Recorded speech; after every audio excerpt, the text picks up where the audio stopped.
Assalamualaikum warahmatullahi wabarakatuh. Berjumpa dengan saya kembali dengan materi yang sama, ekonomi Islam. Tapi pembahasannya berbeda ya dengan semester-semester yang lalu. Kalau kemarin kalian membahas tentang konsumsi Islam, produksi secara Islam, etika konsumen muslim, kemudian toko-toko ekonomi muslim. Nah, kali ini kita membahas tentang riba dalam lembaga keuangan non-bank. Saya rasa kata-kata riba ini sudah tidak asing di telinga kalian. Apa sih riba itu? Kalau kalian kemarin sudah pernah membahas tentang riba di dalam lembaga keuangan perbankan ya. Jadi riba itu apa sih sebenarnya? Riba secara bahasa berarti aziyadah, nilai tambah. Kemudian atau an-numu, berbunga. Bukan hatinya yang berbunga-bunga ya, tapi ini adalah kelipatan. Kemudian meningkat, al-irtifa. Kenapa kok artinya tambah, berbunga, meningkat? Karena riba ini adalah salah satu perbuatan meminta tambahan dari sesuatu yang diutangkan.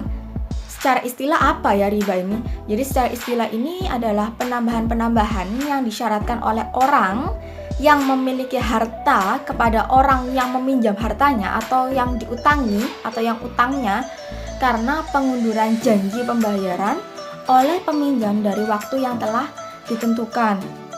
Sebenarnya riba ini haram nggak sih gitu kan? Ternyata sudah disebutkan oleh Allah di dalam di dalam Al-Quran. Salah satu ayatnya berbunyi begini, ahallallahul bai'ah wa harramar riba. Allah itu menghalalkan jual beli al-bai' dan mengharamkan ar-riba dan mengharamkan riba.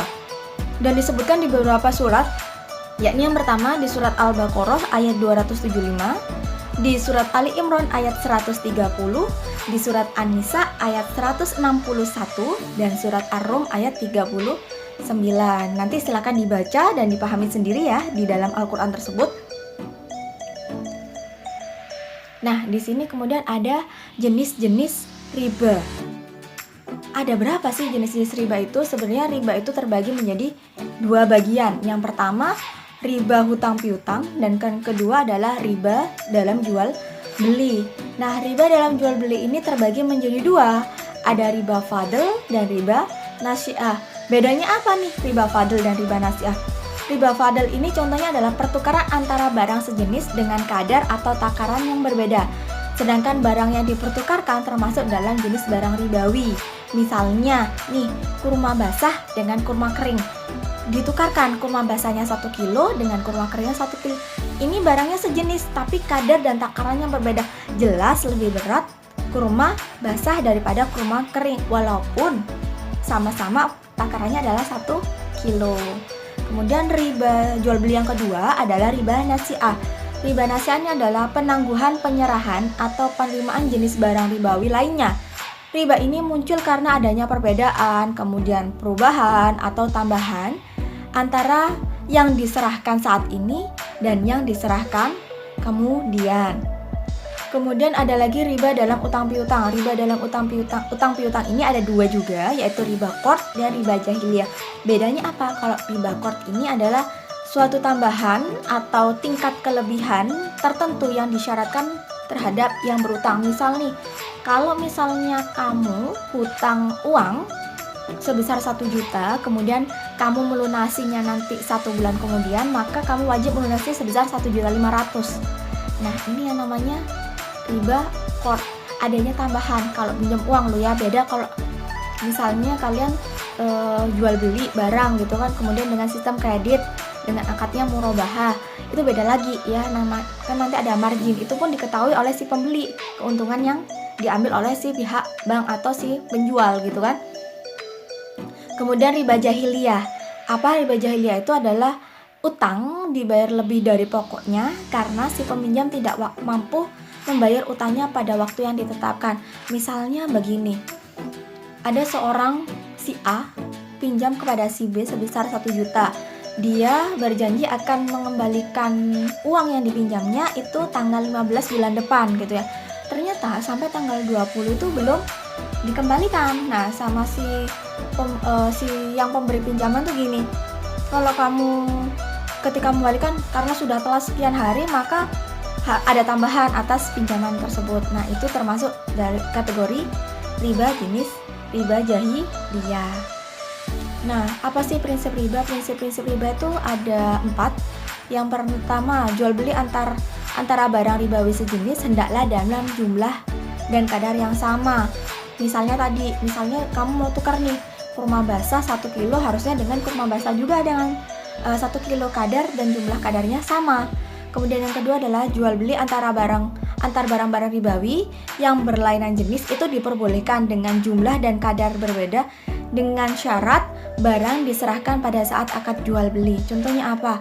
Jual beli valuta asing. Misalnya, saya punya uang 1 juta, saya mau ke Malaysia misalnya gitu ya. Nah, saya tukarkan dengan mata uang Malaysia, yaitu ringgit Malaysia. Nah, itu harus ditentukan nilai kurs saat ini berapa. Nah, penyerahannya juga saat itu juga, ketika ada uang, ada barang, harus spot, tunai.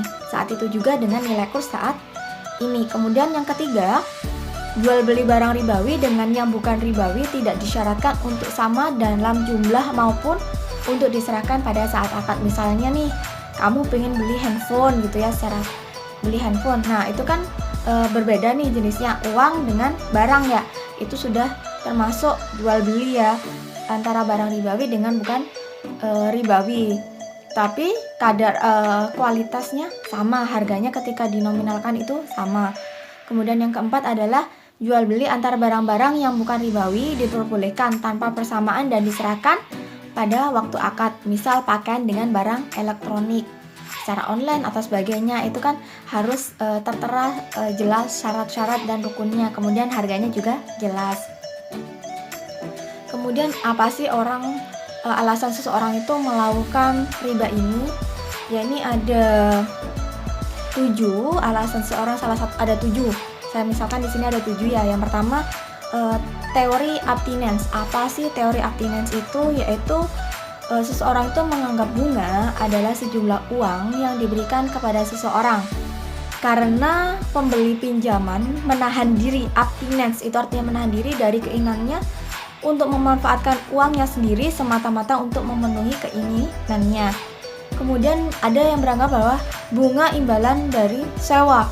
Jadi mereka menganggap uang sebagai barang yang menghasilkan keuntungan bila mana digunakan untuk melakukan produksi. Padahal secara teori keuangan Islam itu tidak boleh. Yang boleh menghasilkan keuntungan itu adalah jual beli, misalnya barang, bukan jual beli uang maksud saya gitu ya. Kalau jual beli mata uang boleh nggak sih? Nah, kalau falas itu boleh, tapi dilihat nilai kurs saat terjadi pertukaran uang tersebut, karena beda mata uang. Kalau sejenis Bu, gimana? Kalau sejenis misalnya 100.000 mau ditukarkan dengan uang 10 ribuan. Nah, itu harus sama, 10 ribunya harus jumlah, jadinya total nominalnya adalah 100.000. Kemudian yang ketiga adalah teori produktif dan konsumtif. Jadi menganggap setiap uang yang dipinjamkan akan membawa keuntungan bagi orang yang dipinjami. Kemudian selanjutnya adalah teori opportunity cost, yaitu meminjamkan uang berarti pemberi pinjaman itu menunggu atau menahan diri untuk tidak menggunakan modal sendiri guna memenuhi keinginan sendiri. Pemberi pinjaman berhak menikmati sebagian keuntungan pinjaman. Yang kelima adalah kemutlakan produktivitas modal. Jadi di sini ada 4 poin di dalamnya. Modal mempunyai kesanggupan sebagai alat dalam memproduksi, jelas. Kalau kita nggak punya modal, kita nggak bisa produksi ya. Kemudian yang B adalah modal mempunyai kekuatan untuk menghasilkan barang yang mempunyai nilai lebih besar dari apa yang bisa dihasilkan tanpa modal.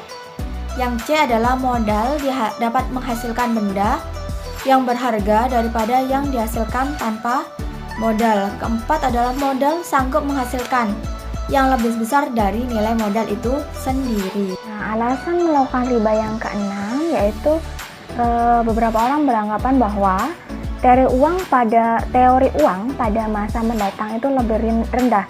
Mereka menganggap bunga sebagai selisih nilai atau agio yang diperoleh dari barang-barang pada waktu sekarang terhadap perubahan atau pertukaran barang di waktu yang akan datang. Kemudian teori yang terakhir, teori produktif konsumtif, menganggap adanya kecenderungan nilai uang di masa mendatang sehingga mengambil tambahan dari uang yang dipinjamkan merupakan sesuatu yang logis sebagai kompensasi atas penurunan nilai uang selama dipinjam.